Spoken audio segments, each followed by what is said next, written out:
Good day, Crime Talk aficionados. We have a great show for you today. First, is ex-sheriff Mickey Stine going with an insanity defense? Yeah.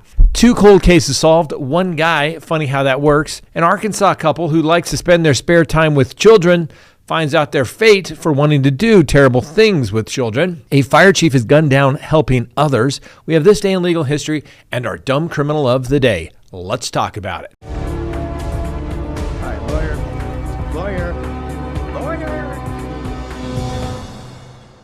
Good day, everyone. My name is Scott Reich, and this is Crime Talk. Thanks for joining us. You know the drill. Subscribe if you haven't. Like if you do. Leave me a comment below. Hit that little bell for notifications. And yes, you can check us out anytime on any of your favorite podcasting apps. You may say, Scott, why are you so casually dressed 2 days in a row? Sure, we get yesterday was a holiday, but 2 days in a row? Well, guess what? No court today, and I have to head out of town quickly. But the good thing is we're jumping on Crime Talk 1, going to do some things we got to do, come back, and I'll be back for court tomorrow afternoon, which means I'll be back for court for you all as well. And maybe if we can make it work, we'll do a live tomorrow night instead of tonight, which I'll miss because I'll have to be at this event out of town. So we'll play it by ear. Thanks for joining us, though. All right, let's get to the docket for January 21st, 2025. And so let's open the record. And first on the docket, Mickey Stine. That's right, a judge who's handling the Mickey Stine case will decide whether to order a mental evaluation for the former Kentucky sheriff accused of killing a judge. So the attorneys for ex-sheriff Mickey Stine made that request in court the other day.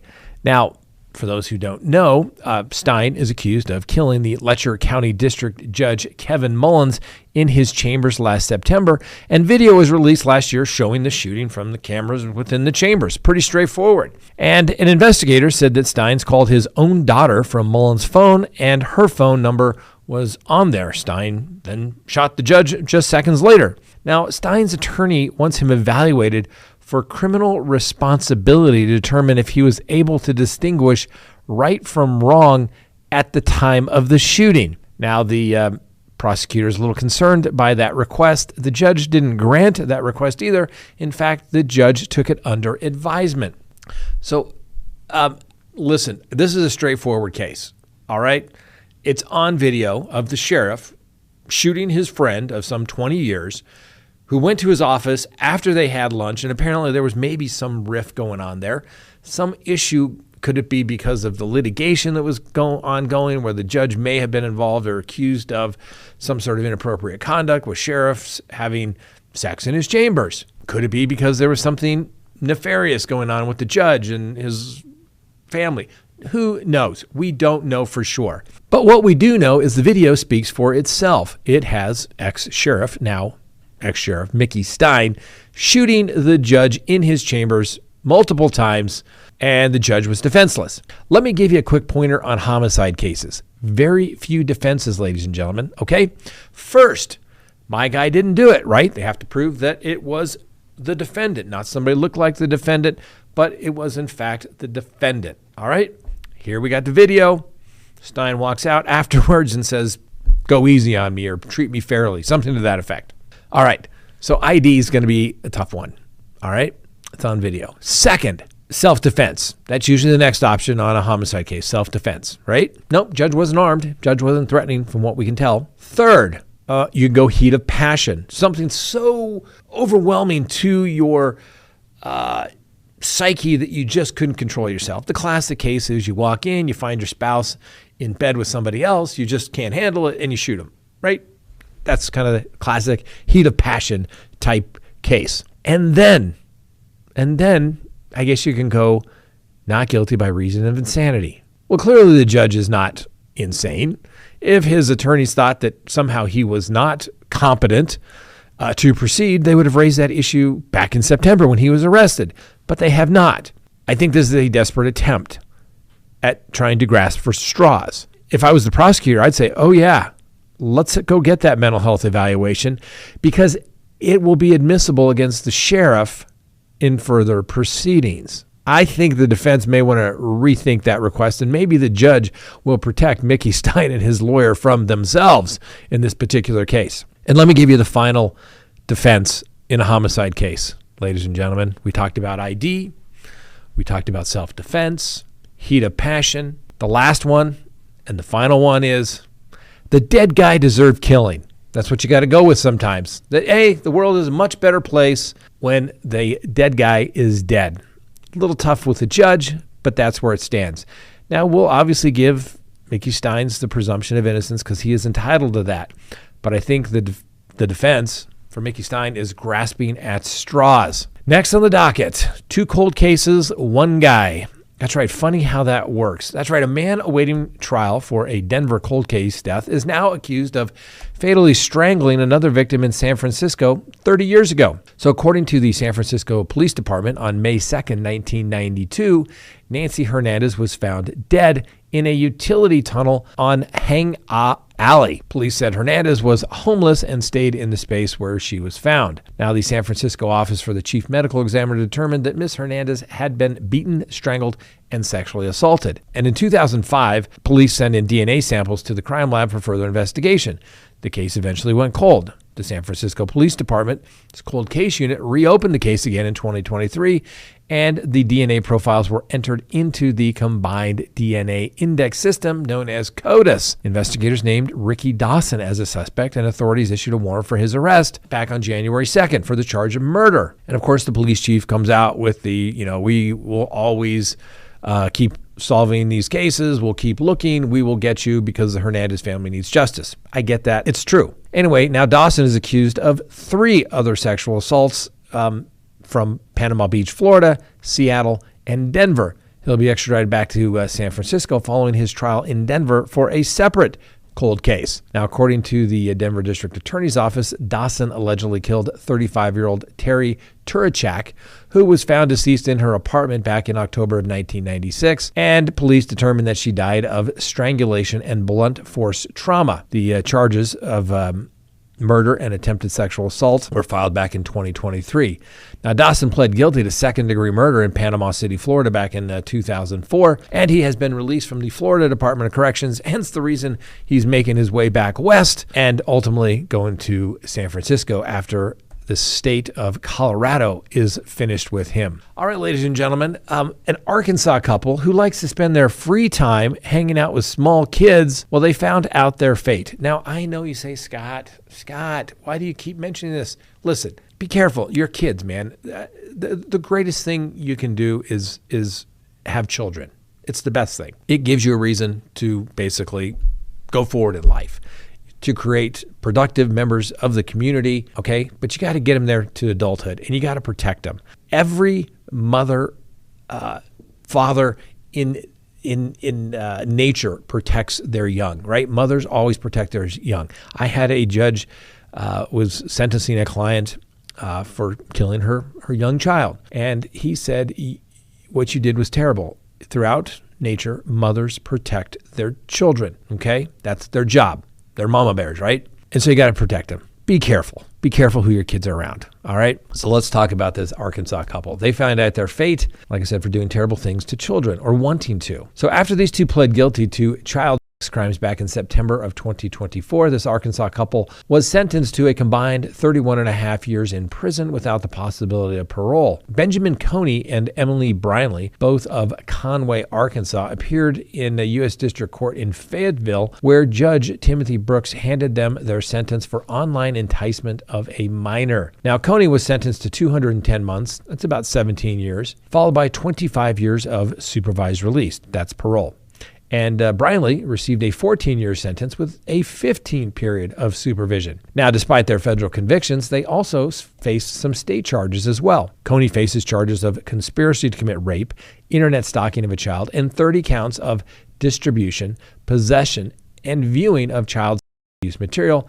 And he goes back to court on that today. Now, Brinley faces charges of conspiracy to commit and internet stalking of a child. And she goes back to court on February 6th of this year. Now, back in November of 2023, investigators from the Federal Bureau of Investigation and the Benton County Sheriff's Office began an undercover investigation targeting online predators using the internet to solicit minors for sexual activity. During the investigation, what the officers discovered is that they were pretending to be a mother of a woman who had two daughters, a 9-year-old and a 4-year-old. And then on November 19th, 2023, Coney messaged the officer, acting as a mother, asking if they had any daughters, explaining that he was into something a little taboo. Coney was messaging from a phone that belonged to him and Brindley.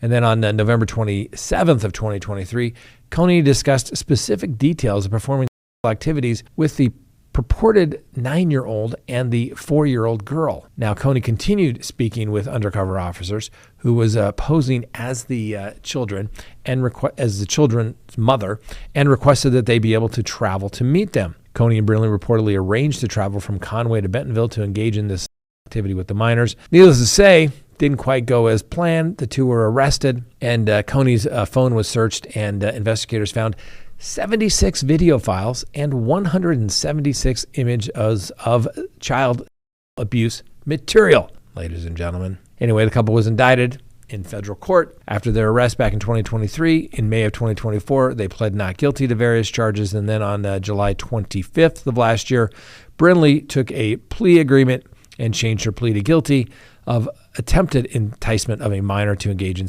activity, and Coney took a plea agreement and changed his plea to guilty of possession of child pornography and attempted enticement of a minor to engage in activity. Here's the kicker, ladies and gentlemen. Mr. Coney is a former coach with the Arkansas Punishers, a minor league football team based out of Little Rock.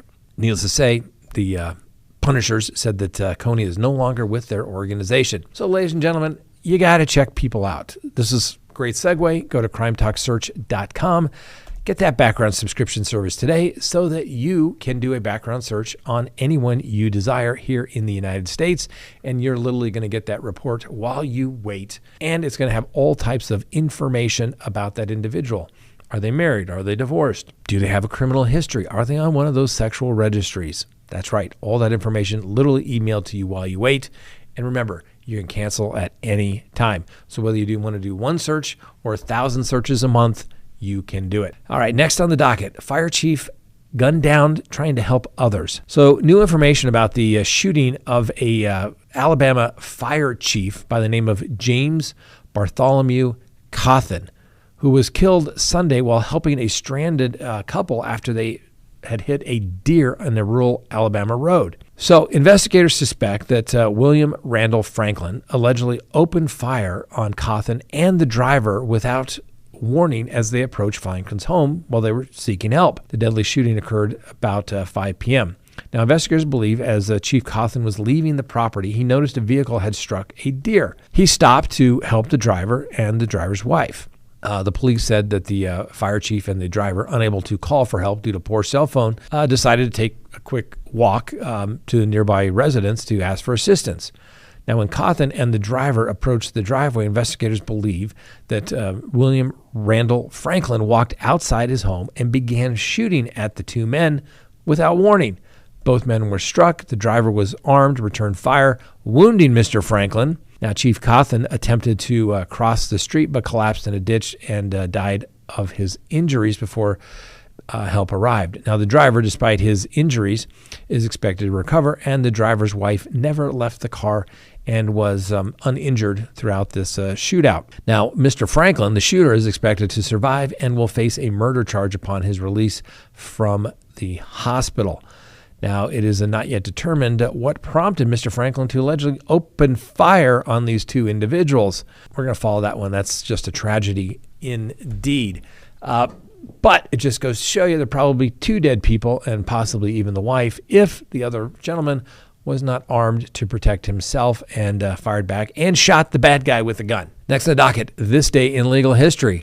On January 21st, 1793, King Louis XVI of France was executed after being convicted of treason by a revolutionary court. Tough day for him. On this day, 1977, President Jimmy Carter issued an unconditional pardon to Vietnam War draft evaders, marking significant movement in the history regarding military conscription and civil rights. This action allowed those who had evaded the draft to return to the U.S. without fear of prosecution. And on this day in 2010, The United States Supreme Court handed down its decision in Citizens United v. Federal Elections Commission, the landmark case that had a profound impact on campaign finance laws. This decision allowed corporations and unions to spend unlimited amounts of money on political campaigns, obviously putting more money into politics.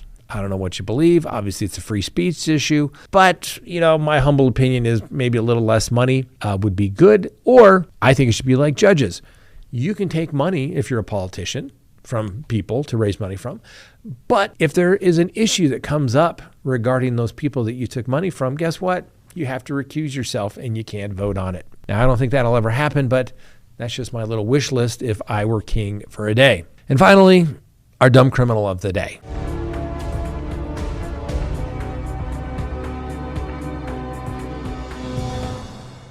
Now, we had somebody else with this similar bag, I think last year sometime, but guess what? They're back. And this person is a high rep learner, ladies and gentlemen. A Central Florida woman was arrested over the weekend on drug possession charges for the second time this month, according to the Brevard County Sheriff's Office.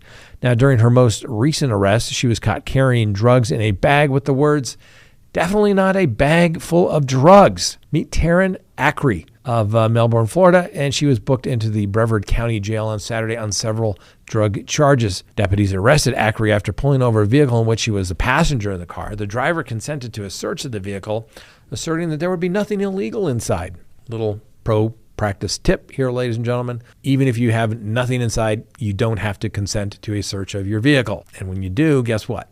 Now, I'm not exactly sure how they got into this bag, if it was on the person of Miss Acri or just in the car. But anyway, deputies discovered that Miss Acri had several bags with her, one of which, like I said, not a bag full of drugs. So I guess the police should have turned around and walked away because it's obviously not a bag full of drugs. Anyway, among her belongings, the bag discovered needles, can, digital scale, small baggies, cut straws, and other drug-related items, almost as if she was trying to help a customer out, satisfy their drug needs. Anyway, this arrest came just 2 weeks after Miss Acri was detained during another drug stop on similar charges. Imagine that. She's currently being held without bond. Miss Acri, you are a dumb criminal today, and guess what? So is your driver companion for allowing a consent to search. You can't make this stuff up, ladies and gentlemen. All right, that's all we have for you. Have a wonderful day. We'll see you next time on Crime Talk. And remember, the Constitution matters.